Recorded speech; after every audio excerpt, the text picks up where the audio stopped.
എടത്വ ആസ്ഥാനമായി അപ്പർ കുട്ടനാട് താലൂക്ക് രൂപീകരിക്കണമെന്ന ആവശ്യവുമായി എടത്വ വികസന സമിതി ഒപ്പുശേഖരണം ആരംഭിച്ചു. അപ്പർ കുട്ടനാട് താലൂക്ക് സമ്പാദക സമിതി രൂപീകരണവും നടത്തി.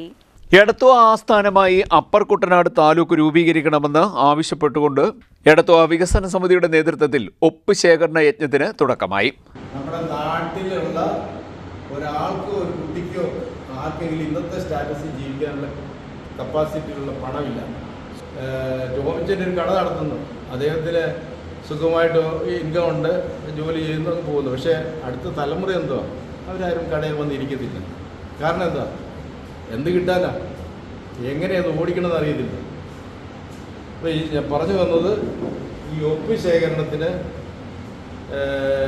എല്ലാവിധ അംഗീകാരവും കിട്ടാൻ വേണ്ടി നമ്മൾ ശക്തമായിട്ട് മുന്നോട്ട് പോവുകയും അതിനുവേണ്ടി പ്രവർത്തിക്കുകയും ചെയ്യണം. ഇത് നമ്മുടെ താലൂക്ക് എന്ന് വരെ നമുക്ക് കിട്ടും, അന്ന് വരെ നമ്മൾ ട്രഷറിയെ പോലെ പുറകോട്ട് നിൽക്കാതെ മുന്നോട്ട് പോയി ശക്തമായിട്ട് തിരിച്ചു കൊണ്ടുവരണം. എടത്വ കേന്ദ്രീകരിച്ച് കുട്ടനാട്ട് വിട്ട് എടത്വയ്ക്ക് താലൂക്കാക്കി മാറ്റി അതിന് അംഗീകാരം കൊടുത്ത് നമുക്കൊരു ദിവസം മരിക്കുന്നതിന് മുമ്പ് കിട്ടുമെന്നുള്ള വിശ്വാസത്തിലിരിക്കുന്നത് നമ്മളാരും കാണുന്നില്ലായിരിക്കും ചിലപ്പോൾ.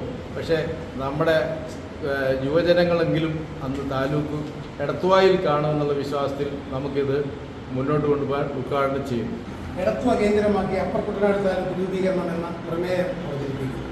എടത്വ വികസന സമിതിയുടെ ആഭിമുഖ്യത്തിൽ ഇന്ന് അവതരിപ്പിക്കുന്ന ഈ പ്രമേയം ഒരു പ്രദേശത്തിൻ്റെ വികസന ആവശ്യകത മാത്രമല്ല, മറിച്ച് പതിറ്റാണ്ടുകളായി അവഗണിക്കപ്പെട്ടുകൊണ്ടിരിക്കുന്ന ജനങ്ങളുടെ ന്യായമായ അവകാശവാദം കൂടിയാണ്. ഭരണ സംവിധാനങ്ങൾ ജനങ്ങളിലേക്ക് കൂടുതൽ അടുത്തെത്തിക്കും എന്നതാണ് ജനാധിപത്യ ഭരണത്തിൻ്റെ അടിസ്ഥാന ലക്ഷ്യം.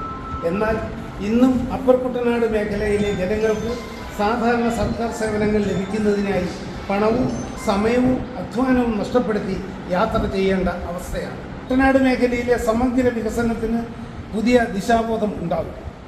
Edathua saint George mini tourist ഹാളിൽ നടന്ന പൊതുസമ്മേളനം പ്രസിഡന്റ് ഐസക് എഡ്വേർഡ് ചെറുകാട് ഉദ്ഘാടനം ചെയ്തു. രക്ഷാധികാരി ആന്റണി ഫ്രാൻസിസ് കട്ടപ്പുറം അധ്യക്ഷനായി. രക്ഷാധികാരി ഷാജി മാധവൻ പ്രമേയം അവതരിപ്പിച്ചു. രക്ഷാധികാരി ജോജി കരിക്കമ്പള്ളിൽ ഒപ്പുശേഖരണം ഉദ്ഘാടനം ചെയ്തു. വൈസ് പ്രസിഡന്റുമാരായ George Thomas Kalappura, advocate Isaac Raju, general secretary doctor Johnson Valayil Idukkula, treasurer Kunjumon Pattathanam, Sabu Mathew Kalathoor, PC Joseph, Tomichan Kulangara, Babu Kozhuppakkalam, Binumon Pazhayamadam, KG Sasidharan എന്നിവർ സംസാരിച്ചു. തുടർന്ന് അപ്പർ കുട്ടനാട് താലൂക്ക് സമ്പാദക സമിതി രൂപീകരിച്ചു.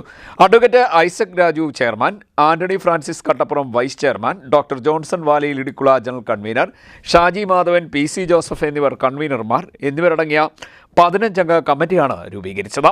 CDNet news, Harippad.